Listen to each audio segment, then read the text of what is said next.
يا أيها الذين آمنوا إذا قيل لكم تفسحوا في المجالس فافسحوا يفسح الله لكم وإذا قيل انشزوا فانشزوا يرفع الله الذين آمنوا منكم والذين أوتوا العلم درجات والله بما تعملون خبير.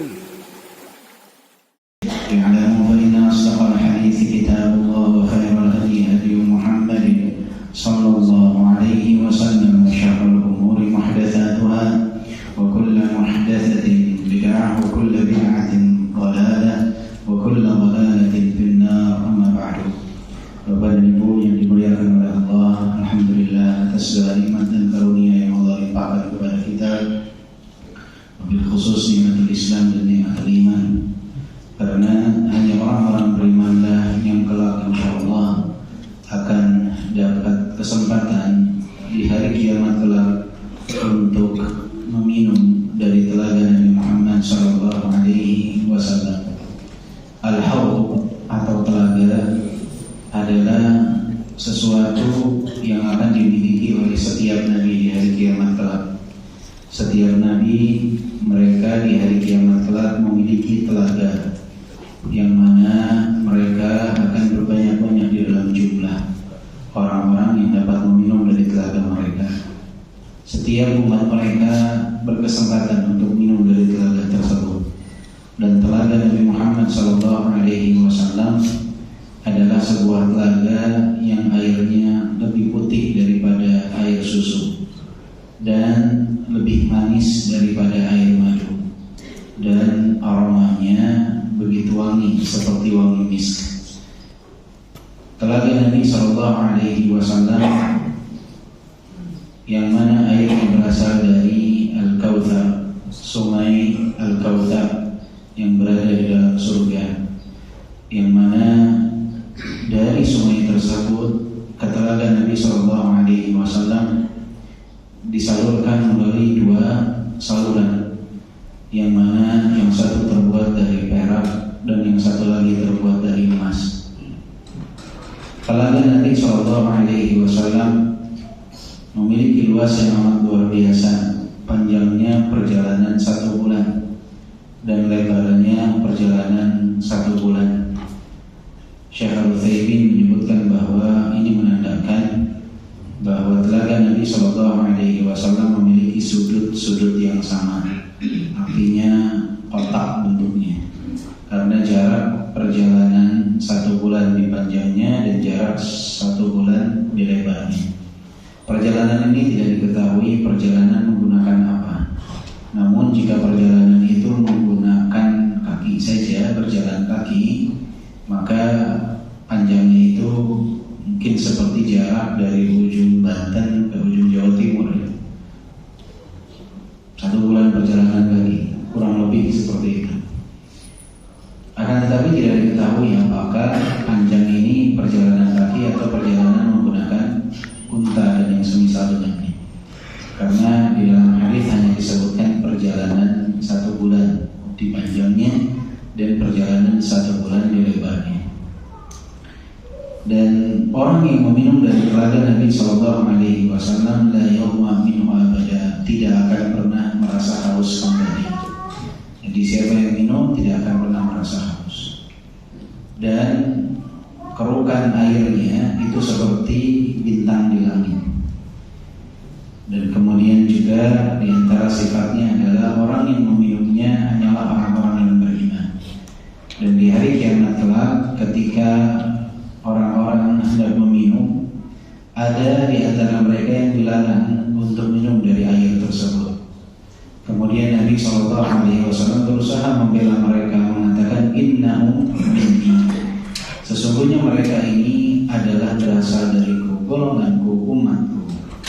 Kemudian dikatakan kepada Nabi SAW, innaka la tadri ma ahdathu ba'dak, engkau tidak tahu wahai Muhammad apa yang mereka perbuat dari membuat amalan-amalan setelah engkau wafat. Jadi Nabi SAW setelah wafat hanya mengetahui apa yang diberitahukan oleh Allah Subhanahu wa Ta'ala, tidak mengetahui apa yang terjadi di dunia ini secara mutlak, tapi berdasarkan apa yang Allah Subhanahu wa Ta'ala beritahukan kepada Nabi. Dan dalam perkara ini dikatakan kepada Nabi, innaka la tadri ma ahdatsu ba'dak. Engkau tidak tahu apa yang mereka perbuat dari amalan-amalan baru setelah engkau wafat. Maka Nabi SAW pun mengatakan, suhqan liman ghayyara ba'di. Celaka bagi siapa yang merubah-rubah setelah wafatku. Maka hanya mereka yang mengikuti sunnah Nabi yang akan berkesempatan minum dari telaga Nabi SAW. Tapi mereka yang berusaha untuk membuat ajaran-ajaran baru yang bertentangan dengan sunnah Nabi, maka akan menjadi orang-orang yang terhalang minum dari telaga Nabi SAW. Semoga kita termasuk dari golongan orang-orang yang dapat minum dari telaga Nabi Muhammad SAW, yang mana airnya lebih putih daripada susu dan lebih manis daripada madu dan lebih wangi daripada wanginya misk. Lebar telaga tersebut 1 bulan, panjangnya 1 bulan perjalanan, dan berasal dari Sungai Al-Kautsar yang berada di surga, yang disalurkan melalui 2 saluran, yang satu terbuat dari emas dan yang satu lagi terbuat dari perak. Semoga Allah berikan kenikmatan kepada kita untuk meminum dari telaga tersebut. Amin ya rabbal alamin. Dan ini adalah akidah Ahlussunnah wal Jamaah, karena dalil yang begitu banyak menunjukkan kepada hal tersebut. Dan perkara tentang haud ini diingkari oleh orang-orang Mu'tazilah.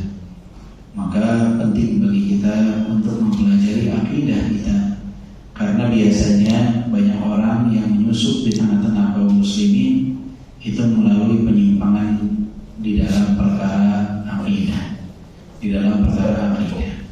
Karena bisa dikatakan kaum muslimin mayoritas dari mereka karena keseharian mengamalkan amalan-amalan yang berkaitan dengan fikih, mereka mempelajari tentang hal tersebut, tata cara sholat dan lain sebagainya, yang mana ketika mereka melihat ada sesuatu yang berbeda, mereka bahasa kita ini beda nih ya. Tapi kalau perkara akidah karena jarang dibahas, jadi kalau ada orang mau ngalor ngidul pun manggut aja kita biasa, karena kita jarang membahas tentang akidah, jarang membahas tentang akidah ya. Tapi kalau masalah fikih biasanya kenceng banget. Saya dulu pernah mengisi di satu kota kajian rutin. Itu awalnya pembahasannya berkenaan dengan fikih. Capeknya apa? Beres kajian, saling debat di antara peserta kajian. Karena kebiasaannya berbeda dengan sebagian dari apa yang disampaikan. Dan pokoknya seperti itu, jawabannya begitu. Pokoknya seperti itu. Sudah, ini kayaknya capek kalau bahas fikih. Sebetulnya apa yang mereka lakukan sebagiannya juga ada dalilnya, yang beda persepsi saja, atau dua-duanya sebetulnya bisa untuk dilakukan. Tapi kadang tidak mau menerima perbedaan dalam perkara itu. Akhirnya beberapa pekan kemudian kita ganti temanya akidah. Adem ayem Bapak. Nggak ada yang tanya, nggak ada yang protes, semua diterima bulan-bulan. Ini menandakan bahwa jarang fokus kita ke perkara akidah. Padahal itu adalah asas dan fondasi di dalam beragama. Maka harus berhati-hati dalam perkara akidah. Baik. Insyaallah kita akan lanjutkan pembahasan kita dari kitab Fawaidul Fawaid, yang merupakan kitab yang disusun dari kitab Al-Fawaid Ibnu Al-Qayyim rahimahullahu ta'ala. Yang menyusunnya adalah Syekh Ali Hasan Al-Halabi rahimahullah. Dan kita masuk sekarang ke dalam subbab Khitabul Quran fi Wasfir Rahman. Khitabul Quran fi Wasfir Rahman. Bagaimana Al-Quran menjelaskan kepada kita tentang sifat sifat Ar-Rahman, tentang sifat Allah Subhanahu wa taala. Bagaimana Al-Qur'an menerangkan kepada kita tentang seperti apa sifat Allah Subhanahu wa taala. Jadi ketika Bapak dan Ibu membaca Al-Qur'an, sebetulnya Al-Qur'an itu mengenalkan kita kepada Rabb kita, kepada Allah Subhanahu wa taala.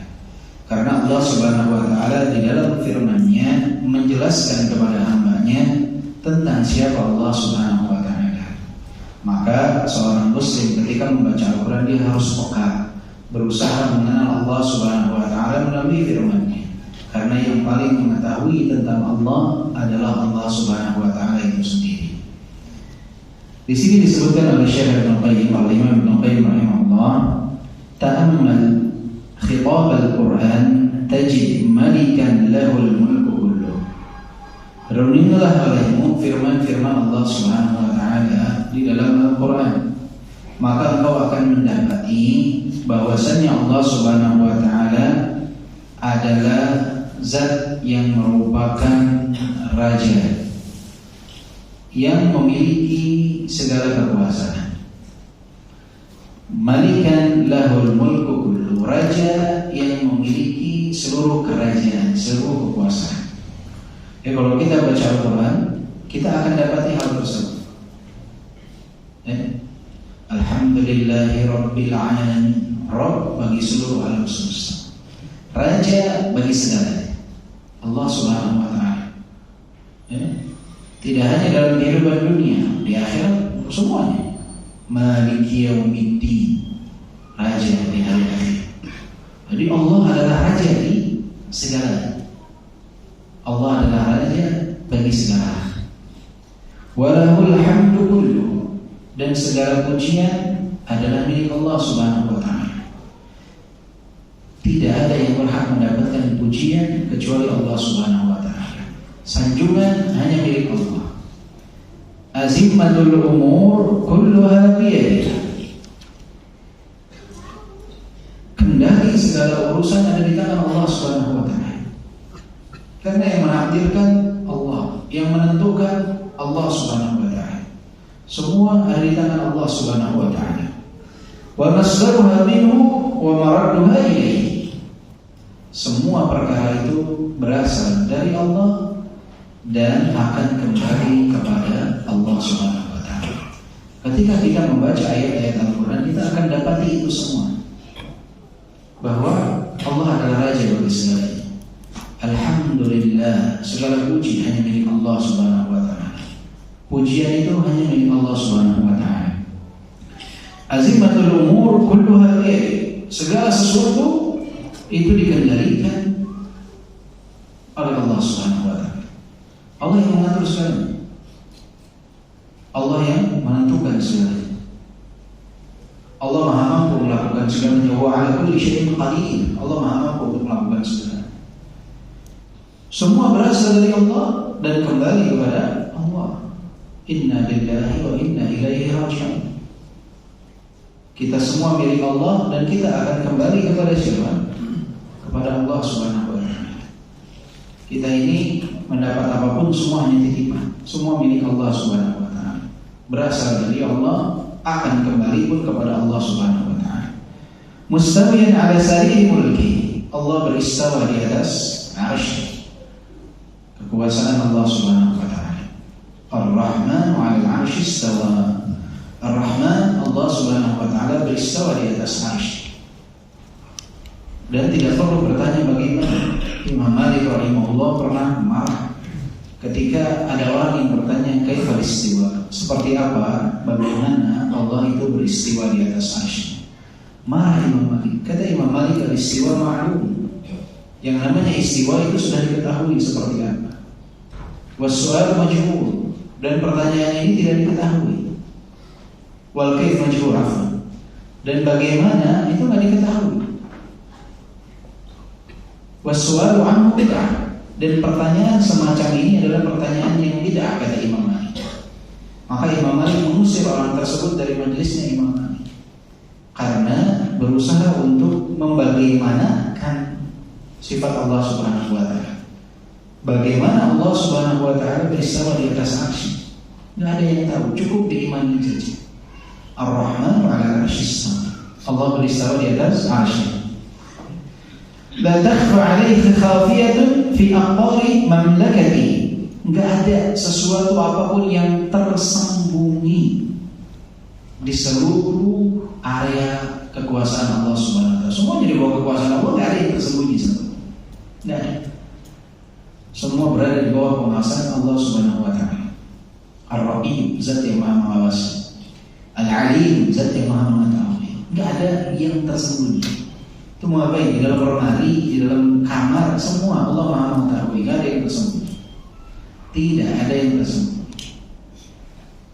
Aliman bima fi nufusi 'abidi, bahkan tahu apa yang ada di dalam jiwa kita, di dalam hati kita. Allah Maha mengetahui. Apa yang kita pikirkan Allah tahu. Allah Maha mengetahui. Apa yang kita pikirkan, apa yang kita bayangkan, Allah Maha mengetahui. Muttali'an 'ala israrihi wa 'alaniyatihi. Allah bisa melihat segalanya, Maha mengetahui segalanya, yang disembunyikan ataupun yang nampak. Munfaridan bitadbiril mamlakah, seorang diri Allah Subhanahu wa taala mengatur kekuasaannya. Yasma' wa yara, mendengar dan melihat. As-Sami'ul Basir, zat yang Maha mendengar dan zat yang Maha melihat. Allah mendengar segalanya. Mau antum berbicara dengan bahasa apapun, Sunda, Jawa, India, pakai bahasa apapun, Bangla, Inggris, Spanyol, Prancis, Indonesia, bahasa Arab, Allah Maha mengetahui. Bahkan jika berbicara dengan bahasa isyarat sekalipun, Allah zat as-Sami', zat yang Maha mendengar. Allah pun al-Basir, zat yang Maha melihat. Maka Allah mendengar segalanya dan melihat segalanya. Tidak ada yang tersembunyi. Wa yu'ti wa yamna'. Allah adalah zat yang Maha memberi, dan Allah Subhanahu wa taala menahan pemberian atas hikmah dari Allah Subhanahu wa taala. Allah memberi. Innallaha huwar razzaqu dzul quwwatil matin. Allah Ar-Razzaq, zat yang Maha mengaruniakan rezeki, yang memberi Allah Subhanahu wa taala. Yang menahan dari kita Allah Subhanahu wa taala. Wa yuthibu wa yu'aqib. Allah Subhanahu wa taala memberi ganjaran pahala, dan Allah Subhanahu wa taala pun memberikan hukuman. Jadi ada yang Allah berikan pahala dan Allah berikan hukuman. Siapa yang Allah berikan pahala? Al-Muti, orang yang taat. Siapa yang Allah hukum? Al-Asi, orang yang bermaksiat kepada Allah Subhanahu wa taala. Makanya Nabi SAW bersabda, kullu ummati yadkhuluna al-jannah illa man aba. Seluruh umatku akan masuk surga kecuali yang tidak mau masuk surga, yang tidak masuk surga. Para sahabat bertanya, wa man ya'ba ya Rasulullah? Siapa itu orang yang tidak masuk surga oleh Rasulullah? Maka Rasulullah menjawab, man a'tani dakhala al-jannah wa man 'asani faqad aba. Yang taat kepadaku dia akan masuk surga. Yang bermaksiat kepadaku maka dialah orang-orang yang enggan untuk masuk ke dalam surga.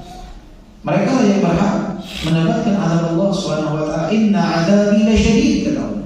Sesungguhnya azabku sangat pedih. Jadi Allah memberi ganjaran dan Allah menghukum orang sebagai bentuk kemahaadilan Allah Subhanahu wa taala. Karena enggak mungkin yang taat dan yang bermaksiat dapat kenikmatan yang sama di hari kiamat kelak. Yang taat akan protes nanti. Ya Allah, untuk apa saya taat kalau yang bermaksiat dapat nikmat seperti saya? Sama saja. Maka ini darul bala, tempat ujian di dunia, darul jaza di akhirat. Dan ada yang Allah segerakan hukuman bagi dia di dunia sebelum di akhirat. Ada yang Allah berikan ganjaran bagi dia di dunia sebelum nanti ganjaran yang berikutnya Allah berikan baginya di akhirat. Ya. Contoh ganjaran yang disegerakan apa? Rasulullah SAW bersabda, man arada an yubsata lahu fi rizqihi wa yunsadahu fi athari falyasil rahim. Siapa yang ingin dilapangkan rezekinya, dipanjangkan ajal di usianya, maka sambungkanlah rahimnya, silaturahim. Ini berarti apa? Pemberian ganjaran yang disegerakan di dunia sebelum di akhirat. Di akhirat juga dapat ganjaran, tapi di dunia busyra bagi mereka, kabar gembira bagi mereka. Ya.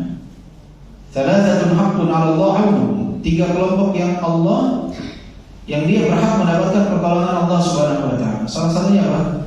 An-nakihu yuridul afaf. Orang yang ingin menikah untuk melindungi dirinya dari kemaksiatan. Berarti orang yang punya niat baik seperti itu untuk beribadah kepada Allah, sebelum mendapatkan ganjaran di akhirat, dia akan dapat juga ganjaran di dunia, apa? Pertolongan dari siapa? Dari Allah Subhanahu wa taala. Wa yukrim wa yuhin. Allah memuliakan dan Allah pun akan menghinakan. Siapa yang dihinakan oleh Allah? Sama orang-orang yang enggak taat kepada Allah Subhanahu wa taala. Mereka akan dihinakan oleh Allah Subhanahu wa taala. Akan terhina dalam kehidupan di dunia dan di akhirat. Yang taat akan mulia. Wa yakhluqu wa yarzuq. Allah yang menciptakan dan Allah lah yang mengaruniakan rezeki. Jadi ketika seseorang baca Al-Quran, dia akan tahu yang menciptakan dia ini siapa. Allah Subhanahu wa taala khaliqu kulli syai'. Allah menciptakan segalanya. Allah yang mengaruniakan rezeki bagi kita. Wa yumit wa yuhyi. Allah yang mematikan dan Allah yang menghidupkan. Saat kita baca Al-Quran, kita tahu yang mematikan Allah, yang menghidupkan Allah Subhanahu wa taala. Wa yuqaddiru wa yuqdi wa yudabbir. Allah Subhanahu wa taala yang menentukan hukum takdir dan juga Allah yang mengatur segala takdir dari Allah Subhanahu wa taala. Al-umur nazilatun min 'indihi daqiquha wa jaliluha wa sa'idatun ilayhi. Seluruh perkara itu turun dari Allah Subhanahu wa taala, kecil dan besarnya, dan akan naik juga kepada Allah Subhanahu wa taala. La tataharrak dzarrah illa bi'idnih. Sebesar biji sawo saja tidak akan bergeser kecuali atas izin Allah Subhanahu wa taala. Jadi kalau ada debu berterbangan, itu tidak akan terjadi tanpa izin Allah Subhanahu wa taala. Wala tasqutu waraqah illa bi'ilmi. Tidak juga satu helai daun yang jatuh dari pohon itu tidak akan terjadi tanpa ilmunya. Allah Maha mengetahui tentang hal tersebut. Bisa dibayangkan ketika seseorang membaca Al-Quran, dia akan mengenal tentang zat yang telah menciptakan dia, Allah Subhanahu wa taala. Dia akan mengetahui segala hal tersebut. Maka setiap dia mengenal Allah, dia akan tahu apa yang harus dia lakukan. Dia nggak akan lagi tersesat dalam menyikapi kehidupan. Ketika dia tahu bahwa Allah Subhanahu wa taala yang mengatur segalanya, dia nggak akan takut. Walaupun semua manusia berusaha untuk merugikannya, berusaha untuk menjatuhkannya, dia tidak akan takut. Kenapa? Yang menentukan, yang menakdirkan Allah Subhanahu wa taala. Yang mengatur segalanya Allah Subhanahu wa taala. Tugas saya bersandar kepada Allah. Ketika dia tahu bahwa Allah zat yang Maha mengaruniakan rezeki, dia tidak akan takut. Ketika salah satu dari sekian sebab rezeki dia tinggalkan karena adanya keharaman di dalamnya. Karena dia tahu rezeki itu pasti akan datang. Allah yang Maha mengaruniakan rezeki, yang melarang dia untuk melakukan hal yang dilarang itu. Jadi ketika semakin mengenal Allah, akan ada efek yang luar biasa dari kehidupan kita. Dan Al-Quran melalui firman-firman yang Allah Subhanahu wa taala menunjukkan kepada kita, mengenalkan kita kepada Allah Subhanahu wa taala melalui asma dan sifat Allah Subhanahu wa taala dan perbuatan Allah Subhanahu wa taala. Di sanalah momentum kita untuk semakin mengenal Allah Subhanahu wa taala. Thana Allah ala nafsi, pujian Allah Subhanahu wa taala kepada dirinya. Fata'ammal kaifa tajiduhu yufni ala nafsihi wa yumajjidu nafsahu wa yahmadu nafsahu.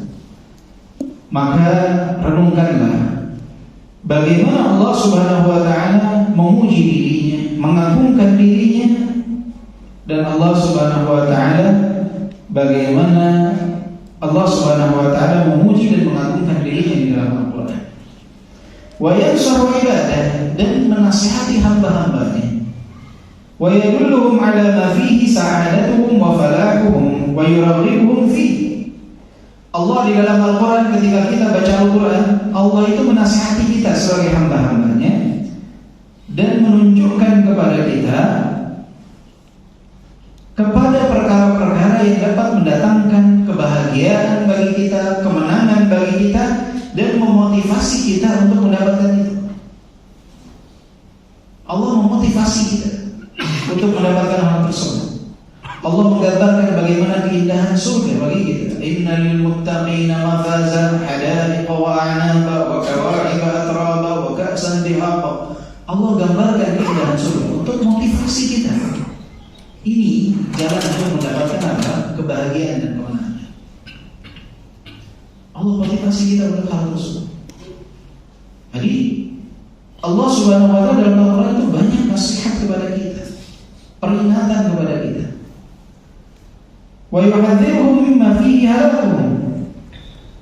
Dan Allah memperingatkan mereka hamba-hambanya tentang apa yang dapat membinasakan mereka.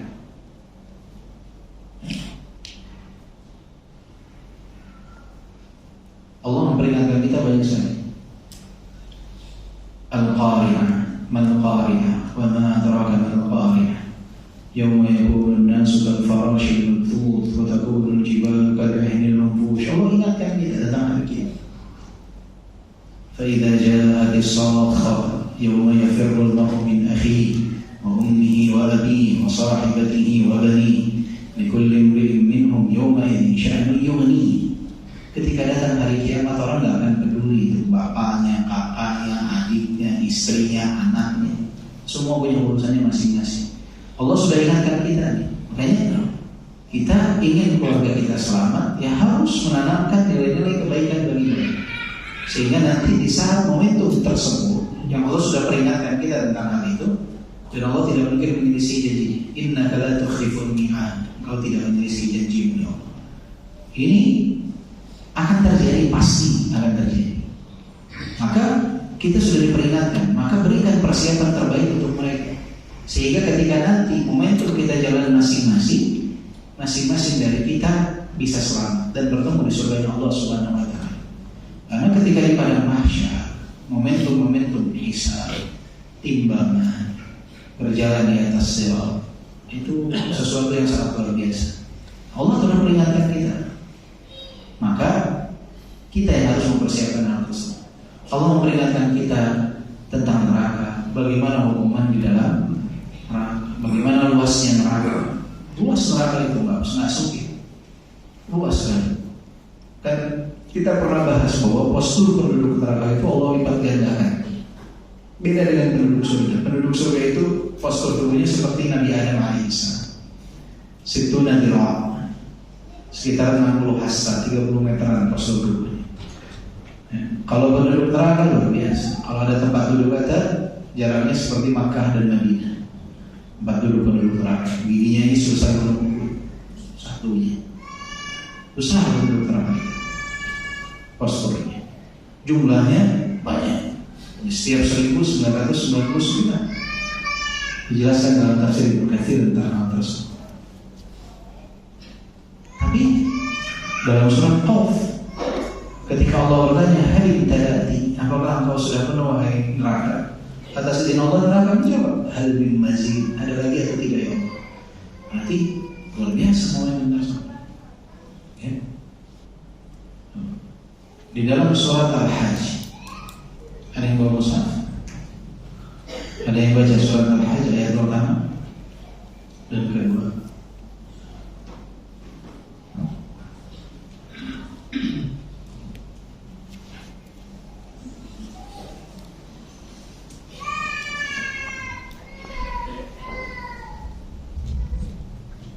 Ada yang baca?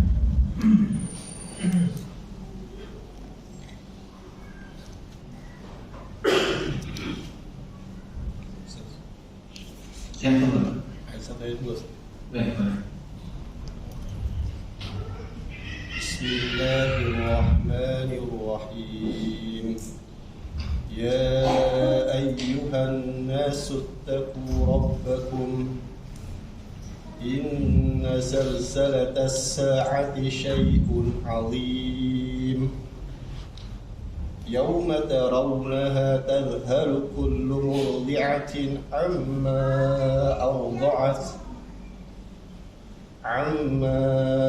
أرضعت وتضع كل ذات حمل حملها وترى الناس سكارى وما هم بسكارى وما هم بسكارى ولكن عذاب الله شديد. Barakallahu fiik, jazakallahu khairan. Ya ayyuhan nas, ittaqu rabbakum, inna zalzalatas saa'ati syai'un 'azim. Sesungguhnya wahai sekalian manusia, bertakwalah kepada Allah. Sesungguhnya goncangan pada hari kiamat itu adalah goncangan yang amat dahsyat. Yauma tarawunaha tadhalu kullu murdi'atin 'amma arda'at wa tad'u kullu dhati hamlin hamlaha wa tara an-nasa sukara wa ma hum bisukara walakinna 'adzaballahi syadid. Jadi kalau ada orang yang menyusui, dia akan lemparkan anaknya, saking dahsyat. Kalau ada yang hamil, dia akan keguguran, saking dahsyat. Dan kalian akan melihat manusia seperti orang-orang yang mabuk, padahal mereka tidak mabuk. Akan tetapi pada hari itu mereka menyadari sesungguhnya azab Allah sangatlah pedih. Baru sadar azab Allah sangatlah pedih. Nah, Ibnu Katsir di dalam tafsirnya menjelaskan momentum ini kapan terjadi, yaitu ketika Allah berbicara kepada Nabi Adam, dan kita akan mendengar pembicaraan tersebut. Ya Adam, ikhrij ba'tana, wahai Adam, keluarkanlah olehmu kelompok neraka, kelompok ahli neraka. Wa ma ba'athna, apa itu kelompok ahli neraka ya Allah? Maka Allah sebutkan di setiap 1999 masuk ke dalam neraka dari setiap 1000.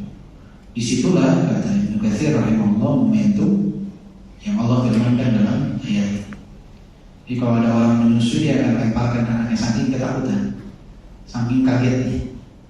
Kalau ada yang hamil, dia akan melahirkan, saking kagetnya langsung keguguran. Bukan mabuk mereka, tapi sebetulnya kenapa? Baru sadar sesungguhnya azab Allah itu sangat pedih. Azab Allah itu sangat pedih. Ya, ini dari manusia, bukan dari umat Nabi Muhammad, bukan dari 1000 umat Nabi Muhammad 999 masuk neraka, bukan dari umat manusia secara keseluruhan, dari umat manusia secara keseluruhan. Tapi itu peringatan bagi kita. Jadi di ayat Al-Quran ada peringatan. Nah, kita mengambil ibrah dari peringatan itu, atau mau acuh tak acuh, bodo amat lah gimana nanti, atau mau ambil peringatan. Allah sudah mengingatkan saking sayangnya kepada kita. Wa yata'arrafu ilaihim bi asma'i wa sifati, dan Allah Subhanahu wa taala mengenalkan dirinya kepada hamba-hambanya dengan asma dan sifat Allah Subhanahu wa taala. Wa yatahabbabu ilaihim bi ni'amihi wa alaihi, dan Allah Subhanahu wa taala menunjukkan cintanya kepada hambanya dengan segala kenikmatan dan karunia yang Allah berikan kepada hamba tersebut. Itu bentuk kecintaan Allah kepada kita. Kita bisa bernafas, bisa berjalan, bisa ibadah. Itu bentuk kecintaan Allah kepada hambanya. Allah kasih kenikmatan bagi kita untuk beribadah dengan segala jenis ibadah yang ada. Jadi kita di jalan tuh, kalau dari rumah ke sini, subhanallah, di perjalanan itu orang banyak yang sedang beribadah kepada Allah dengan segala jenisnya. Ada yang sedang berjualan, dia beribadah kepada Allah dan mencari nafkah bagi keluarganya. Ada yang sedang berolahraga, dia sedang beribadah kepada Allah dengan menjaga amanah yang Allah Subhanahu wa taala berikan kepadanya dari tubuh tersebut. Inna li jismika 'alaika, tubuhmu punya hak atas diri. Ya, tapi kalau syar'i ya, cara ibadah, cara berolahraga.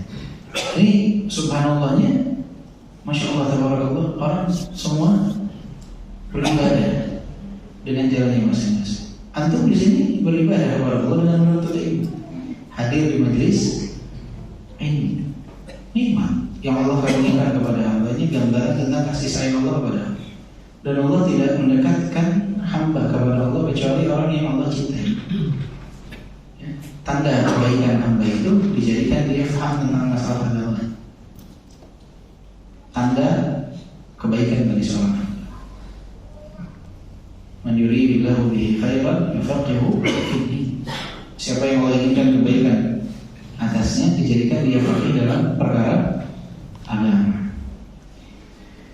Fayudzakiruhum bi ni'amihi 'alaihim wa ya'muruhum bima yastawjibuna bima bihi tamamah. Dan Allah memperingatkan atau Allah mengingatkan atas segala nikmat yang Allah karuniakan kepada hamba-hambanya dan memerintahkan mereka untuk melakukan hal-hal yang dapat menyempurnakan kenikmatan tersebut. Jadi agar kenikmatan tersebut semakin maksimal, Allah perintahkan dengan hal yang dapat mengantarkan kepada itu. Apa? Di antaranya bersyukur atas nikmat dan menyandarkan kepada Allah Subhanahu wa taala. Itu salah satu bentuk agar nikmat itu menjadi sempurna. Syukuri, la in syakartum la azidannakum. Jika kalian bersyukur, aku akan tambahkan nikmat untuk kalian. Dan satu pelajaran penting yang kita dapatkan dari para nabi alaihi wassalam, mereka itu berkenaan dengan amalan soleh sekalipun itu tidak pernah menyandarkan kepada diri sebelum beramal dan setelah beramal. Jadi sebelum beramal mereka selalu meminta kepada Allah untuk diberikan karunia taufik untuk beramal soleh. Dan setelah beramal mereka meminta kepada Allah agar amalan mereka diterima. Ini yang kurang dari kita. Kita sebelum beramal tidak pernah doa, setelah beramal tidak pernah doa. Seringnya bersandar kepada diri. Mau berangkat kajian nggak pernah doa sama Allah, ya Rabb berikan taufik kepada hamba untuk dapat mudah ikut di dalam kajian, untuk dapat melaksanakan sholat wajib, untuk dapat membaca Al-Quran. Nggak pernah minta sama Allah. Lihat para nabi. Nabi Sulaiman di antara doanya mengatakan kepada Allah Subhanahu wa taala, wa an a'mala salihan tardah. Ya Allah, karuniakan aku untuk dapat beramal soleh yang Kau ridhai. Nabi minta kepada Allah agar dapat beramal soleh. Kita harus mencontoh hal tersebut, minta agar dapat beramal soleh. Karena kalau mengandalkan diri, lemah diri kita. Kemudian setelah meminta untuk beramal soleh, di saat Allah karuniakan kita untuk beramal soleh, minta kepada Allah agar amalan kita diterima oleh Allah. Sebagaimana Nabi Ibrahim dan Nabi Ismail, Rabbana taqabbal minna, ya Allah terimalah amalan kami. Itu doa mereka. Maka sebelum beramal minta taufik, setelah beramal minta agar amalan kita diterima.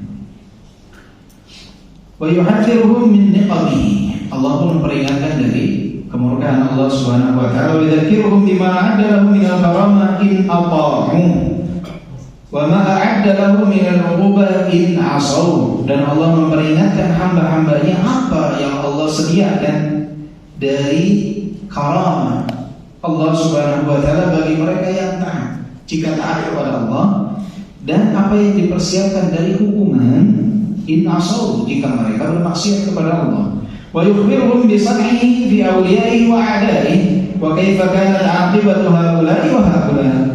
Dan Allah memberikan kabar apa yang Allah Subhanahu wa taala lakukan terhadap wali-wali Allah dan terhadap musuh-musuh Allah. Allah Subhanahu wa taala memberikan gambaran efek yang didapat oleh mereka, baik wali-wali Allah ataupun musuh-musuh Allah. Bagaimana Allah lakukan di dalam Al-Qur'an ketika kita baca, oh ini efek dari seseorang durhaka kepada Allah Subhanahu wa taala. Kisah Nabi, kisah siapa? Yang Allah tunjukkan kepada kita kisahnya Fir'aun, istrinya Nabi Lut, istrinya Nabi Nuh, Abu Lahab. Semua Allah gambarkan. Nih efek nih ketika engkau menjadi musuh Allah Subhanahu wa taala. Dan ketika taat kepada Allah, Allah gambarkan tentang bagaimana para nabi di dalamnya, bagaimana orang-orang saleh, bagaimana Asia zaujat Fir'aun, bagaimana Maryam Ummu Isa, ibunya Nabi Isa, bagaimana Luqman. Allah berikan nih efek jadi orang soleh ini seperti ini. Ini efek orang maksiat kepadaku seperti ini. Ini kalau jadi musuh ini efek. Bagaimana kaum-kaum terdahulu Allah binasakan mereka. Maka ini bentuk kecintaan Allah kepada kita. Allah menjelaskan ini dan Allah kabarkan keduanya, agar kita sebagai manusia yang berakal tahu kemana kita harus melangkah, ke kanan ke kiri. Jangan salah jalan. Allah sudah ingatkan, Allah sudah contohkan, Allah sudah berikan permisalan. Wa yuthni ala awliyaihi bi salihi a'malihim wa ahsani awsafihim wa yadhummu a'da'ahu bi sayyi a'malihim wa qabihi sifatihim wa yudribu al-amthal wa yunawwiru al-adillata wal barahin wa yujibu an syubhi a'da'ihi ahsan al-ajwibah. Allah pun memuji di dalam Al-Quran tentang wali-walinya dengan kesalehan amalan mereka dan sifat terbaik mereka. Dan Allah Subhanahu wa taala mencela di dalam Al-Quran musuh-musuh Allah Subhanahu wa taala atas keburukan amalan mereka dan sifat mereka. Dan Allah memberikan misal, contoh yang amat banyak dalam Al-Quran Dan Allah memberikan beragam dalil dan burhan. Allah Subhanahu wa taala pun di dalam Al-Qur'an menjawab syubhat musuh-musuh Allah dengan jawaban yang terbaik. Dan banyak pemikiran-pemikiran menyimpang, Allah jawab di dalam Al-Qur'an kerancuan-kerancuan pemikiran tersebut. Syubhat-syubhat tersebut Allah jawab dalam Al-Qur'an. Ketika kaum musyrikin mengingkari kenabian Nabi Muhammad SAW, Allah Subhanahu wa taala tantang mereka, datangkan satu ayat saja yang semisal dengan Al-Quran. Tidak ada yang mampu untuk melakukan. Allah menjawab syubhat-syubhat tersebut, kerancuan-kerancuan pemikiran di dalam kehidupan manusia. Wa yusaddiqu shadiq wa yukadzibul kadzib. Allah membenarkan yang benar, dan Allah Subhanahu wa taala menjelaskan juga tentang orang-orang yang berdusta. Wa yaqulul haqq wa yahdis sabil. Allah berbicara atau berfirman yang benar, yang hak, dan memberikan petunjuk kepada jalan hidayah. Wa yad'u ila daris salam. Allah pun mengajak kepada darus salam, tempat keselamatan, yaitu surga. Wa yadhkuru awsafaha wa husnaha wa na'imaha. Allah pun memberitahukan kepada kita tentang sifatnya, keindahannya, kebaikannya, nikmat di dalamnya. Bagaimana dalam surga ada sungai yang isinya adalah air susu, ada yang madu, luar biasa. Kenikmatan surga yang Allah gambarkan dalam Al-Quran. Untuk apa? Untuk memotivasi kita. Agar apa? Agar kita ingin surga tersebut. Dan ini tidak mempengaruhi keikhlasan seseorang. Karena banyak orang yang ragu ketika beramal menginginkan surga, dia berpikir bahwa saya kalau menginginkan surga berarti saya tidak ikhlas dalam beribadah. Ketika kita beribadah mengharapkan apa yang Allah janjikan, itu adalah bagian daripada keikhlasan. Itu tidak mempengaruhi keikhlasan seseorang. Tapi jika seseorang berharap dari amalan itu suatu kenikmatan dunia, itu yang mempengaruhi keikhlasan. Kalau kenikmatan akhirat yang Allah janjikan, itu bagian daripada keikhlasan itu sendiri. Karena yang memberitahukan itu siapa? Allah Subhanahu wa taala. Jadi tidak apa-apa orang pengen saya pengen beramal kepada Allah Subhanahu wa taala, Allah janjikan saya surganya. Itu tidak merusak keikhlasan seseorang. Karena itu apa yang Allah janjikan di akhirat. Tidak merusak keikhlasan seseorang. Karena ada orang sekarang nggak mau, saya ibadah bukan karena mau surga, sombong amat.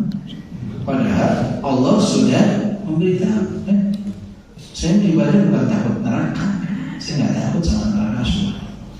Saya ibadah hanya karena cinta. Sekilas indah ucapannya, tapi pada hakikatnya di dalam dirinya tertanam kesombongan yang luar biasa. Padahal para nabi aja beribadah kepada Allah wa rahaba, dengan harapan dan rasa takut.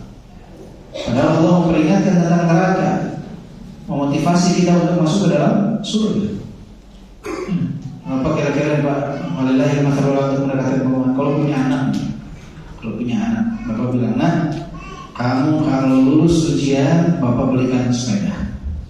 Kalau kamu gak lulus ujian, Bapak akan hukum kamu membersihkan rumah. Terus kata anak, Pak, saya mau ujian bukan karena pengen sepeda Bapak. Dan saya juga gak masalah kalau cuma nyapu-nyapu doang, Pak.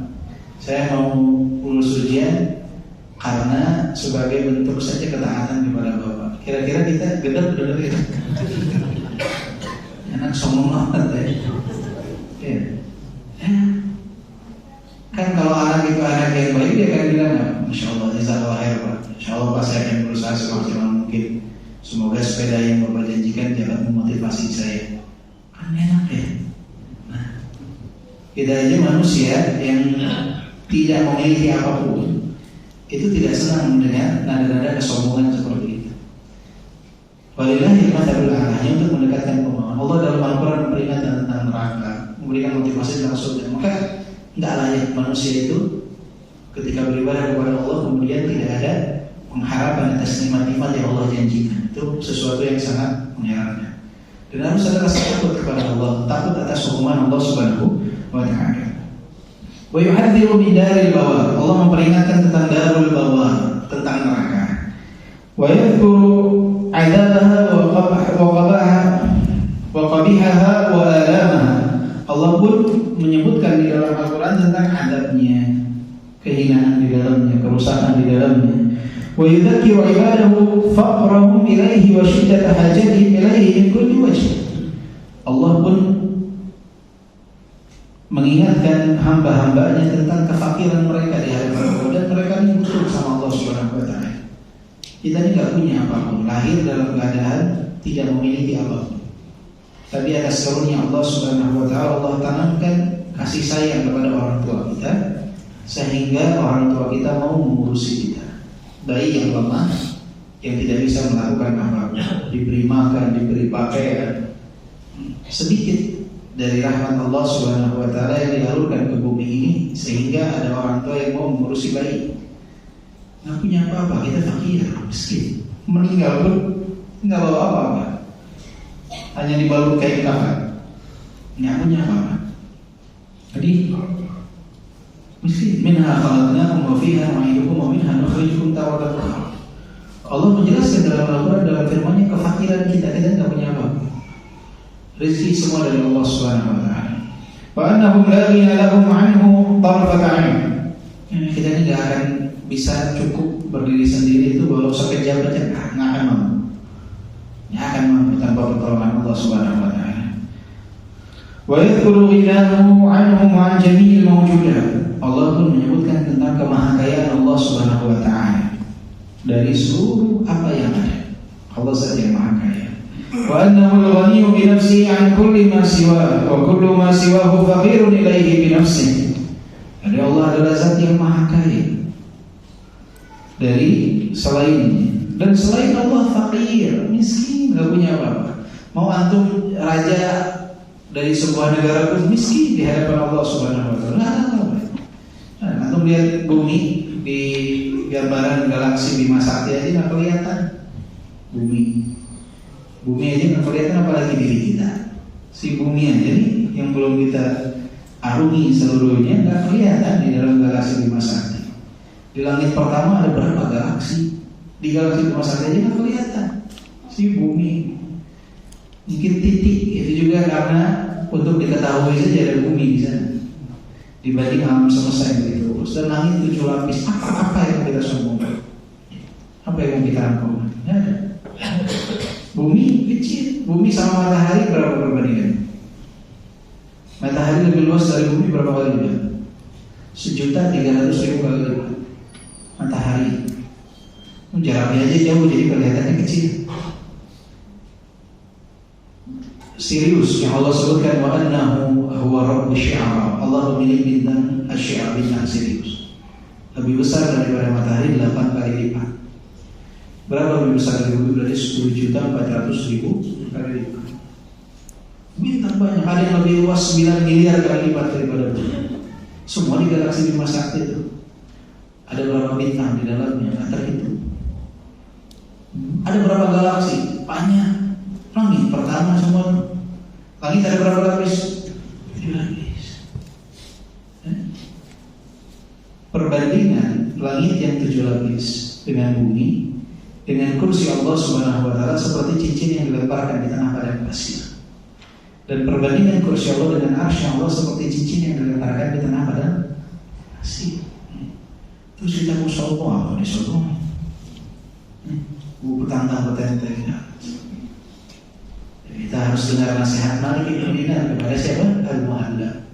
Awwaluka nutfatun madirah wa akhiruka jifatun qadirah wa anta fiha baina dhalika tahmilul adhar. Kau adalah seseorang yang bermula dari setetes air mani yang hina dan akan berakhir menjadi bangkai yang busuk. Ini kita, dan selama hidup kemana-mana bawa kotoran. Itu ya, bawa kotoran. Sehari gak bisa nggak kamar mandi, bawa kotoran. Cuma masya Allahnya, ini kotoran, walaupun ada tubuh kita ini punya beberapa lubang, ya, tetapi nggak tercium aroma kotoran itu kecuali saat dikeluarkan. Ya. Padahal kalau ada tempat atau plastik serapat apapun yang dibawa tuh, kalau kotoran tuh, kan aromanya masih ada aja kecil dikit-dikit. Ya. Ini di tubuh kita nggak kecil, misalnya pasti keluarin baru kecil. Kemana-mana bawa kotoran. Udah bermulanya dari setetes air mani yang hina, berakhir dari jabangkai yang busuk, kemana-mana bawa kotoran, sombong lagi suka. Ya. Angkuh, apa yang boleh sombong? وأنه لا ينال أحد ذرة من الخير فما فوقها إلا بفضله ورحمته. Seorang itu nggak ada yang dapat kebaikan sedikit sebesar biji zarah pun atau lebih besar dari itu kecuali karena keutamaan Allah dan rahmat Allah. Kebaikan yang kita dapatkan semua dari Allah, rahmat Allah dan karunia Allah Subhanahu wa taala. Wala dzarratan min asy-syarr fama fawqaha illa bi'adlihi wa hikmatihi. Dan enggak juga keburukan sedikit apapun bahkan lebih besar daripada itu kecuali dengan keadilan Allah dan hikmah dari Allah Subhanahu wa taala. Ada hikmahnya dan itu bentuk keadilan Allah Subhanahu wa taala. Jadi kalau kita jatuh dari sepeda, ada hikmah. Jatuh dari motor, ada hikmah. Ada hikmahnya dari hal tersebut. Bainar Rabb wa ibadihi, di antara Rabb dan hambanya. Wa yashhadu min khitabihi 'adabahu li ahibbaihi al-qafa'idhan wa annahu ma'a dhalika muqilun 'atharatihim wa ghafirun zallatihim wa muqimun a'dharahum wa muslihun fasadahum. Dan dapat disaksikan dari firman Allah Subhanahu wa taala di dalam Al-Qur'an, Allah Subhanahu wa taala menegur orang-orang yang Allah Subhanahu wa taala cintai dengan teguran yang amat lembut. Dan selain daripada hal tersebut, Allah Subhanahu wa taala pun mengampuni dosa-dosa mereka, kesalahan-kesalahan mereka, mengampuni ketergelinciran mereka. Dan Allah Subhanahu wa taala memberikan uzur kepada mereka. Wa muslihul fasadahu, Allah Subhanahu wa taala memperbaiki kerusakan mereka, hamba-hambanya. Wa dafi'u anhum, Allah pun membela mereka. Wal muhami anhum, Allah menjaga mereka. Wan nasiru lahum, Allah Subhanahu wa taala menolong mereka. Al kafilu bi masalihim, Allah Subhanahu wa taala yang menjadi penanggung jawab, penjamin kemaslahatan bagi mereka. Wal munajji lahum min kulli karb, Allah menyelamatkan mereka dari setiap permasalahan. Wal muwaffi lahum bi wa'dihi, Allah pun menepati janjinya. Wa annahu waliyuhum alladzi la waliyya lahum siwa, Allah adalah penolong bagi mereka, tidak ada penolong selain Allah Subhanahu wa taala. Fa huwa maulahumul haq, Allah adalah sebaik-baiknya penolong. Wa nasiruhum ala aduwwihim, Allah penolong atas musuh-musuh mereka. Fa ni'mal maula wa ni'man nasir, Allah sebaik-baik penolong. Allah adalah sebaik-baik penolong. Maka di dalam Al-Quran ini kita menyaksikan hal tersebut, bahwa Allah itu mengampuni dosa hamba-Nya. Allah Subhanahu wa taala memberikan uzur kepada hamba-Nya. Allah Subhanahu wa taala menolong hamba-Nya. Allah Subhanahu wa taala menjaga hamba-Nya. Allah Subhanahu wa taala menjamin hamba-hamba-Nya, memberikan jaminan bagi mereka, menjaga mereka. Semua ada dalam Al-Quran, semua ada dalam hadis. Man shallal fajr fi jamaah wa huwa fi dhimmatillah, siapa yang sholat subuh berjamaah dia berada dalam naungan Allah, dijamin oleh Allah Subhanahu wa taala. Luar biasa. Fa idza syahadatil qulub min al-Quran, jika hati mau jujur ketika dia baca Quran dengan segala hal yang tadi kita dengarkan. Kalau hati seseorang itu jujur, insafnya ketika membaca Al-Quran, dia akan dapat apa? Malikan aziman rahiman, sang raja yang sangat rahim, maha penyayang, jawadan, maha pemurah, jamilan, maha indah. Hada sya'nu, itulah Allah Subhanahu wa ta'ala. Fa kaifa la tuhibbuhu wa tatanafasu fil qurbi minhu wa tunfiqu anfasaha fit tawaddudi ilaihi. Bagaimana mungkin seorang hamba ketika mengetahui hal tersebut, bagaimana mungkin hamba itu tidak mencintai Allah Subhanahu wa ta'ala, tidak berlomba untuk mendekatkan diri kepada Allah, tidak menghabiskan nafasnya untuk menunjukkan kasih sayang kepada Allah Subhanahu wa ta'ala. Nggak mungkin. Kalau hati jujur melihat rincian dalam Al-Quran tentang asma, sifat, dan perbuatan Allah kepada hamba, bagaimana kemuliaan Allah, keagungan Allah, kemahaindahan Allah, Nggak mungkin ada orang yang insaf itu dia tidak mencintai Allah terus. Dia tidak berusaha mendekat kepada Allah, aneh. Dia tidak berusaha menghabiskan nafasnya, jiwanya untuk menunjukkan kecintaan dia kepada Allah. Wa yakunu ahabba ilaiha min kulli ma siwa. Harusnya Allah itu menjadi apa yang dia cintai dan tidak ada yang dia cintai seperti Allah Subhanahu wa taala. Yang paling dicintai harusnya siapa? Allah Subhanahu wa taala. Wa ridahu athara 'indaha min ridha kulli ma siwa. Keridhaan Allah itu yang terpenting dari keridhaan yang lain. Yang ada yang lebih penting dari keridhaan Allah Subhanahu wa taala. Aduh, kalau ada orang dinasikan, nanti anak transfer ya 1 miliar buat antum, pakai aja. Kira-kira kalau dia malam-malam nelfon, bisa minta tolong kita dulu bentar, tidur dulu bentar, atau kita mau siap. Coba ada orang sore transfer ke kita 1 miliar, itu pakai aja. Kemudian malam jam 11 terus kita mau tidur, itu apa? Akhi Afan, Anda bisa minta tolong? Siap, minta tolong apa? Pasti gitu. 1 miliar dikasih. Coba, ada yang mau jual jarinya 1 miliar satu? 2 miliar? Nggak ada. Ibu teriak nggak ada. 2 miliar. Berarti pemberian Allah kan jauh lebih istimewa.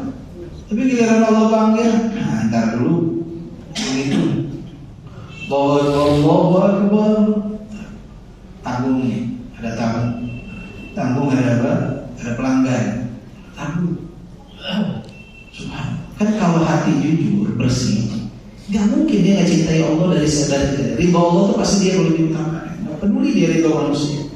Pasti dia akan utama aja. Ridho Allah Subhanahu wa taala. Wa kaifa la tahaju bi dzikri? Bagaimana mungkin nggak berusaha untuk berzikir, mengingat Allah Subhanahu wa taala? Wa yasiru hubbuhu wa syauqu ilaihi wal unsu bihi huwa ghidhaha wa quwwataha wa dawaaha.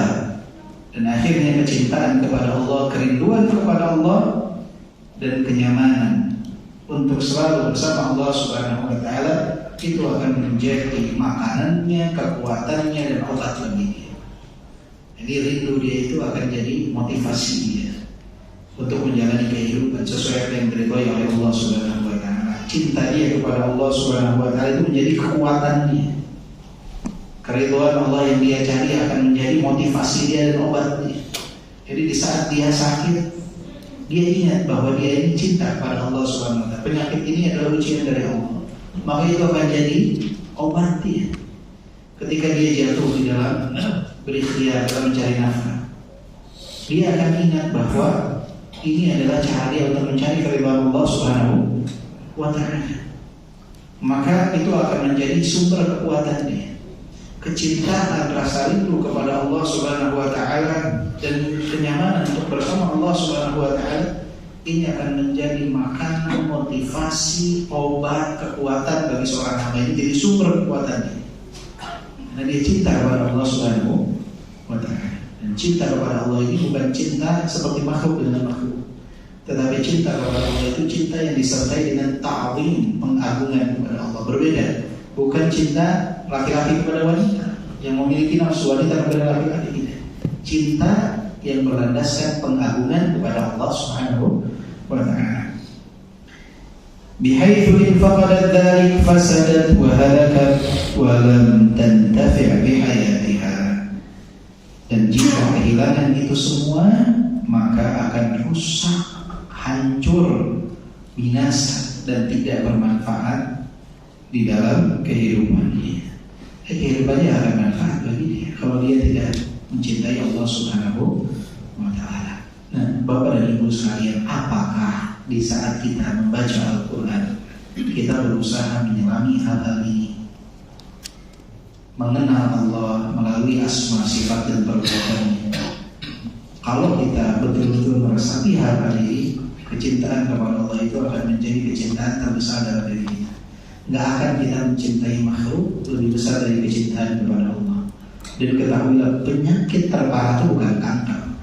Penyakit paling parah itu bukan yang lainnya. Penyakit paling parah itu adalah al-ishq, Apa itu isyq? Di saat seseorang mencintai orang lain lebih besar dari kecintaan dia kepada Allah Subhanahu wa Ta'ala, orang akan hancur. Al-isyq ini penyakit paling bahaya. Orang bisa lumpuh dengan penyakit al-isyq. Mencintai makhluk tapi bukan karena dasar cinta kepada Allah Subhanahu wa Ta'ala, akan hancur ketika dia mendapatkan kekecewaan dari makhluk tersebut. Hancur. Berapa banyak sekarang orang yang bunuh diri ketika dia berpacaran, diputuskan pacarnya. Kenapa bisa terjadi seperti itu? Karena minim kecintaannya kepada Allah, dia cinta kepada makhluk. Saat kecewa akan menghancurkan dia. Maka jika kita hidup tidak mau hancur, cintailah Allah di atas segalanya. Di atas kecintaan antum kepada istri antum, kepada suami antum, minta kepada Allah Subhanahu wa Ta'ala. Mencintai suami karena Allah, mencintai istri karena Allah Subhanahu wa Ta'ala. Sehingga di saat kita mendapatkan kekecewaan dari mereka, akan kita hancur dulu. Karena semua atas dasar cinta kepada Allah Subhanahu wa Ta'ala. Menyadari yang dia cari keridhaan Allah, maka tinggal jalannya aja. Sebagai seorang suami, saya sedang beribadah kepada Allah. Sebagai seorang istri sedang beribadah kepada Allah. Jika suatu saat menjadi seorang duda atau seorang janda, ya saya pun tetap sedang beribadah kepada Allah Subhanahu wa Ta'ala. Penyakit yang paling banyak. Kalau bapak-bapak dan ibu-ibu di rumah sakit, orang sakitnya apa? Periksa dokter, ada penyakit apa? Penyakit apa? Kecintaan kepada makhluk yang berlebih. Akhirnya menderita saat mendapatkan kecewaan dari mereka. Ini banyak sekali terjadi. Ketika apa yang diinginkan bertepuk sebelah tangan. Berapa banyak orang jadi stres di RS, rumah sakit jiwa yang RSJ. Itu bukan lulus cinta. Subhanallah. Saya ingat waktu kecil dulu ada orang kerjanya bolak-balik jalan kaki bolak-balik. Mukanya tampan, masya Allah, postur tubuhnya tinggi. Harusnya dia dengan mudah dapat mencari wanita, tapi kecewa dia dengan wanita dia ini gila. Karena tidak mendapatkan timbal balik dari apa yang dia inginkan. Berapa? Kenal beberapa orang yang gila karena wanita. Wanita yang gila karena pria, yang sakit karena pria. Berapa banyak orang yang jadi sakit, stres ketika tidak boleh dilarang menikah dengan fulan atau fulan oleh keluarga. Kenapa bisa terjadi seperti itu? Karena kecintaan berlebih kepada makhluk. Dia lupa harusnya dia mengaitkan kecintaan kepada makhluk dengan kecintaan kepada siapa? Kepada Allah Subhanahu wa Ta'ala. Dia nggak akan berusaha mencintai orang lain. Dia akan berusaha mencintai istrinya karena itu yang halal begini. Nah, akan dia cinta kepada istri orang lain. Ya? Maka kecintaan kepada Allah ini adalah sumber kebahagiaan di dunia dan di akhirat. Semoga kita menjadi hamba Allah yang mencintai Allah di atas segalanya. Amin ya rabbal alamin. Dan itu tidak dapat diraih kecuali jika kita berusaha mengenal Allah. Dengan apa? Asma, sifat, dan perbuatan Allah Subhanahu wa Ta'ala.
Pertanyaannya berat semua. Yang bisa saya jawab ya. Pertanyaan pertama, jika dalam sholat berjamaah imam melakukan kesalahan jumlah rakaat yang seharusnya 4 rakaat tapi imam bangkit kembali, naik ke rakaat 5 imamnya, sedangkan makmum sudah duduk tawarruk. Kemudian makmum ada mengucap subhanallah, imam pun kembali duduk, ikut duduk tawarruk bersama makmum. Apakah imam harus melakukan sujud sahwi setelahnya dan makmum apakah juga makmum ikut imam untuk sujud? Baik. Innama ju'ila al-imam liyutamma bihi. Imam itu ada untuk diikuti. Jika imam sudah terlanjur naik ke rakaat kelima, maka tugas makmum adalah mengingatkan dengan membaca tasbih subhanallah. Dan ketika imam duduk kembali, dia membaca tasyahud akhir. Maka di sini kita tahu bahwa imam lebih atau kurang gerakannya? Lebih. Maka dia nanti sujud sahwinya setelah salam. Jadi dia tasyahud akhir, kemudian salam, kemudian takbir Allahu Akbar sujud, kemudian duduk, kemudian sujud, kemudian duduk, salam lagi. Tidak tasyahud lagi, tapi langsung salam. Ini tata cara sujud sahwi setelah salam. Dan makmum ikut bersama imam. Makmum ikut bersama imam. Bagaimana menyikapi jika ada pedagang yang menjual daging disinyalir berpemahaman Syiah atau Ahmadiyah? Syiah atau Ahmadiyah?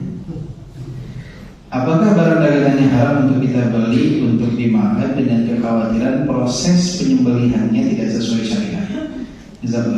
Jangan masih disinyalir, harus jelas dulu. Jadi kalau dia diketahui muslim, ya hukum asalnya muslim sampai jelas bahwa dia keluar dari Islam. Tidak boleh kita menuduh orang tanpa adanya bukti. Omongan-omongan saja enggak. Kalau kita mau bentuk kehati-hatian membeli di tempat lain silahkan. Dan perlu diketahui bahwa Syiah itu ada kelompok-kelompoknya. Ada kelompok-kelompoknya. Ada Syiah itu yang dia tidak mencela para sahabat. Itu yang disebut dengan Zaidiyah. Syiah Zaidiyah. Hanya banyak perbedaan kita dengan mereka dalam masalah fikih. Tapi kalau di Indonesia kalau sudah Syiah biasanya Rafidhah. Biasanya kalau di Indonesia kalau sudah Syiah ya Rafidhah. Mencela para sahabat Nabi SAW. Jadi Syiah itu ada yang sampai derajat kekufuran, ada yang tidak. Ada yang sampai derajat kekufuran, ada yang tidak. Maka tidak boleh mengeluarkan seseorang dari keislaman sampai jelas buktinya. Sampai jelas buktinya. Kalau sebagai bentuk kehati-hatian, saya khawatir beli aja tempat lain juga banyak. Ada 3 tempat dagang beli yang di 2 tempat dagang yang lain yang kita yakin akan hal tersebut. Da'ma ya ibu bila mana ya ibu, tinggalkan apa yang meragukanmu kepada hal yang tidak meragukan. Tapi hukum asal seseorang nggak boleh kita hukumi sesuatu sampai jelas hal tersebut. Nggak boleh praduga-praduga. Percuma nanti saya nanya juga bakal takiyah dia. Kalau misalkan seperti itu, ada burhan, ada bukti, ya kita cari di tempat yang lain yang kita merasa lebih aman akan hal tersebut. Kami mengambil KPR sudah lama, sekarang sisa kurang lebih 6 bulan. Alhamdulillah sedang ada rezeki pengen dilunasi. Itu kan masih ada bunga yang harus dibayar selama 6 bulan. Ini aneh, kita bayar utang didenda ya. Sekarang kami sedang mengajukan ke bank untuk melunasi KPR dan menghapus bunga berjalan, tapi bank bilang nggak bisa untuk menghapus bunga karena ini sistemnya.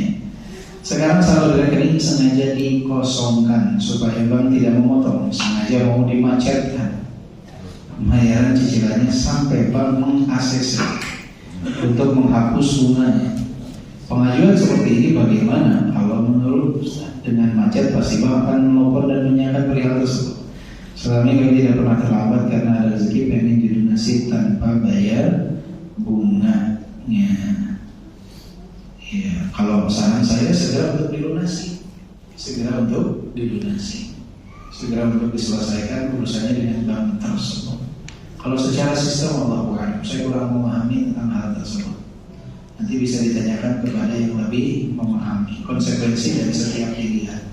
Ketika dibayar segera atau ketika diakhirkan seperti apa, saya kurang memahaminya. Khawatir salah jawab. Ternyata resikonya lebih kecil kalau diakhirkan. Oh ternyata resikonya lebih kecil kalau dibayar di depan. Karena saya nggak tahu sistemnya seperti apa, jadi nggak boleh dijawab, nanti ngaco jawabannya. Ternyata saya arahkan kepada yang lebih mudarat nanti ditanyakan kepada yang lebih paham tentang perkara ini ya, insyaallah.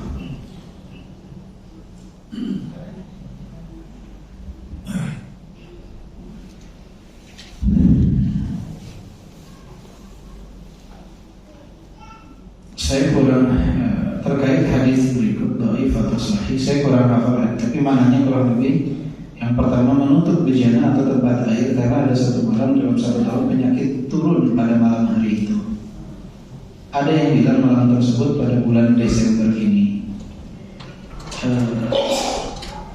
Hadis tersebut hadis yang sahih bahwa di setiap tahun itu turun momentum di mana wabah itu diturunkan pada suatu malam, dan dianjurkan kita untuk selalu menutup bejana atau tempat air sehingga tidak terkena momentum tersebut. Karena orang suka tiba-tiba sakit, dia nggak apa-apa pada malamnya masih sehat, tiba-tiba dia minum air sakit dia. Akan tetapi penyebutan bulan tersebut dengan Desember ini adalah perkiraan dari para ulama. Tidak ada dalil yang menjelaskan bulannya di bulan Desember. Ada penanggalan bulan yang bukan Masehi di apa? Saya lupa kalun, namanya saya lupa nama bulannya. Tapi ya kalau di bahasa kita aja ya Desember ini. Itu adalah perkiraan. Tetapi bukan berdasarkan dari lafaz hadis dari Nabi SAW.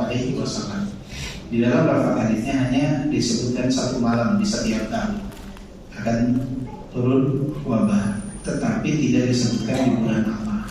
Namun sebagian ulama menyebutkan bulan ini adalah di bulan Desember memang. Ada pendapat ulama yang menyebutkan hal tersebut. Maka tugas kita ketika ada ulama yang memperkirakan bulan itu adalah bulan Desember, bagaimana? Ya lebih berhati-hati. Tetapi tidak boleh menjazmkan pasti di bulan Desember, bulan lain nggak mungkin berikut berarti. Kalau memang tidak ada dalil sahihnya menunjukkan kepada hal tersebut, tapi boleh kehati-hatian yang lebih mungkin. Para ulama melihat banyaknya muncul penyakit di bulan Desember biasanya, sehingga memperkirakan bahwa hadis ini berkenaan dengan turunnya wabah di bulan Desember. Tapi tidak boleh menjazmkan. Sebagai bentuk kehati-hatian silakan, tapi tidak boleh untuk memastikan.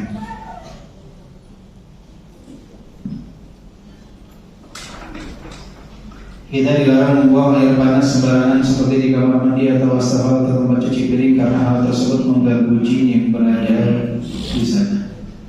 Saya lupa ini tentang lafaz hadisnya ya. Nanti insyaallah mungkin pekan depan kita akan cek apakah dalilnya sahih atau tidak. Diriwayatkan oleh siapa, nanti insyaallah kita cek pekan depan. Pertanyaan yang lain, apakah hadis yang disampaikan di luar Imam Bukhari dan Imam Muslim bisa dikatakan dhaif? Enggak seperti itu. Ya, riwayat hadis itu banyak. Imam Al-Bukhari saja kitabnya tidak hanya Sahih Al-Bukhari, ada juga kitab beliau Al-Adabul Mufrad. Di dalam kitab Al-Adabul Mufrad juga tidak semua sahih. Sahih Al-Bukhari memang disepakati sebagai kitab yang paling sahih setelah Al-Quran. Setelah apa? Setelah Al-Quran. Karena memang syarat masuk di dalamnya hadis itu sangat begitu ketat. Kemudian selanjutnya adalah Imam Muslim. Derajat hadis itu yang paling sahih adalah yang diriwayatkan oleh berdua, Al-Bukhari dan Muslim. Kemudian setelah itu hadis yang diriwayatkan oleh Al-Bukhari, kemudian hadis yang diriwayatkan oleh Muslim. Kemudian yang berdasarkan berikutnya adalah yang sanadnya itu memenuhi ketentuan seperti dalam Sahih Al-Bukhari. Kemudian seperti dalam Sahih Muslim. Ada riwayat-riwayat lain seperti hadis riwayat Tirmidzi, An-Nasai, Ibnu Majah atau dalam Musnad Imam Ahmad, banyak juga yang sahih. Di antara buku-buku yang menggabungkan hadis-hadis sahih selain daripada Sahih Al-Bukhari dan Muslim itu dikumpulkan dalam sebuah hadis yang sahih. Syarabani menulis kitab Silsilah Shahihah. Di sana terdapat hadis-hadis sahih dari Sahih Al-Bukhari dan Muslim. Dan juga Syekh Muqbil Al-Wadi'i, beliau menulis kitab namanya Sahihul Musnad. Sahihul Musnad itu hadis-hadis sahih selain dari Al-Bukhari dan Muslim, beliau kumpulkan dalam kitab beliau. Sahihul Musnad itu 2 jilid. Jadi kalau Sahihul Musnad hadisnya itu disusunkan berdasarkan sanadnya. Tapi juga ada sekarang ada bukunya 6 jilid, itu bukan berdasarkan sanad tapi berdasarkan bab fikihnya. Sebagaimana dalam Sahih Bukhari dan Sahih Muslim. Hadis-hadis sahih yang bukan terdapat di dalam Al-Bukhari dan Muslim. Dan pendapat tentang sahih suatu hadis kadang berbeda di antara para ulama, tergantung dari syarat mereka. Mungkin ada ulama yang mengatakan hadis ini sahih, ada yang mengatakan hadis itu dhaif. Tapi secara garis besar biasanya kalau sudah disepakati ulama ya hadis tersebut sahih lebih aman. Tapi ada beberapa hadis yang silang pendapat. Contohnya ada apa? Hadis berbuka puasa. Syekh Al-Albani rahimahullah bisa menjadikan dalil berbuka puasa itu, mengatakan bisa dijadikan dalil membaca doa buka puasa. Dhahaba dhamma wa abtalatil qulub wa thabat al-ajr. Itu beliau katakan ini bisa dijadikan sebagai bacaan dalam berbuka puasa. Tapi Syekh Mubil melemahkan hadis tersebut, sehingga Syekh Mubil rahimahullah mengatakan tidak ada hadis sahih berkenaan bacaan berbuka puasa, cukup membaca Bismillah. Jadi ada perbedaan di kalangan para ulama tentang kesahihan kekhilafan suatu hadis.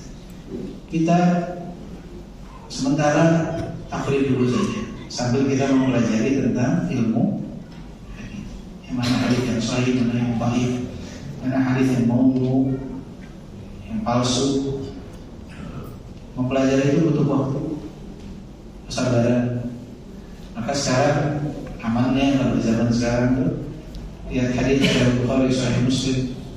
Kemudian kalau selain daripada Sahih Bukhari dan Sahih Muslim, alangkah baiknya melihat silsilah Sahih Syekh Al-Albani atau Sahih Muslim yang ini. Insyaallah aman untuk kita pahami. Makanya Syekh Al-Albani ini saking luar biasanya ilmu beliau dalam hadis. Kan banyak murid beliau yang menjadi ulama-ulama dalam hadis. Anak dulu pernah sekitar tahun 2010-2011 mendengarkan rekaman kajian Syekh Al-Albani. Kemudian ada kawan warga negara yang dia nanya, ini suara siapa? Saya bilang ini kawan ini nggak suka ikut kajian, orang Yaman tuh nggak suka ikut kajian. Dia nanya ini siapa? Karena bilang ini Syekh Al-Albani. Ketawa dia, tahu apa? Terus dia bilang emang zaman Syekh Al-Albani udah ada kaset katanya. Saya bilang, Syekh Al-Albani kapan zamannya? Dulu zaman Imam Syafi'i, Imam Malik, Imam Ahmad. Kenapa? Karena dia saking seringnya dengar di khutbah hadis ini disahihkan oleh Syekh Al-Albani, hadis ini dihasankan oleh Syekh Al-Albani. Jadi beliau sampai berpikir bahwa Syekh Al-Albani ini hidup di zamannya Imam Syafi'i dan Imam Ahmad. Subhanallah. Akhirnya gantian saya ketawa.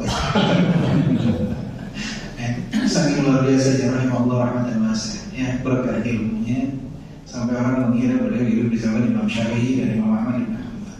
Saya jelaskan kepada dia, Syekh Al-Albani meninggal baru ya, baru berapa tahun silam gitu, 10-11 tahun yang lalu gitu saya. Dia baru tahu hal tersebut. Ya, itulah namanya begitu besar. Padahal dia baik. Makanya Al-Qadhi Al-Imrani, seorang qadhi, hakim, mufti di negeri Yaman. Beliau itu secara fikih bermadhab Zaidiyah, Qadhi Al-Imrani. Itu beliau pernah ditanya, bagaimana pendapatmu tentang Syekh Al-Albani? Maka Qadhi Al-Imrani rahimahullah beliau menjawab, Al-Albani Amirul Mu'minin fil hadits fi hadha zaman. Al-Albani adalah Amirul Mu'minin dalam ilmu hadis di zaman ini. Amirul Mu'minin dalam ilmu hadis di zaman ini. Itu adalah ujian dari ahli ilmu. Makanya kalau ahli ilmu tahu kadar mereka. Tapi kalau orang baru lulusan S1, S2 terus untuk mengkritik Syekh Al-Albani ini, subhanallah, mungkin dosennya dia aja murid-muridnya Syekh Al-Albani, kemudian berusaha untuk mengkritik Syekh Al-Albani, subhanallah, mengatakan Syekh Al-Albani ini nggak jelas atau apa lah, tudingan-tudingan palsu seperti itu. Kalau ahli ilmu tahu kadar ahli ilmu itu sendiri. Semoga Allah SWT melindungi kita semua. Jadi nanti tadi yang pertanyaan yang Mbak kalau tanyakan kepada yang ahlinya dalam perkara itu mana kemaslahatan yang lebih besar. Kemudian tentang air panas, jangan cek dulu terjadi khawatir kali.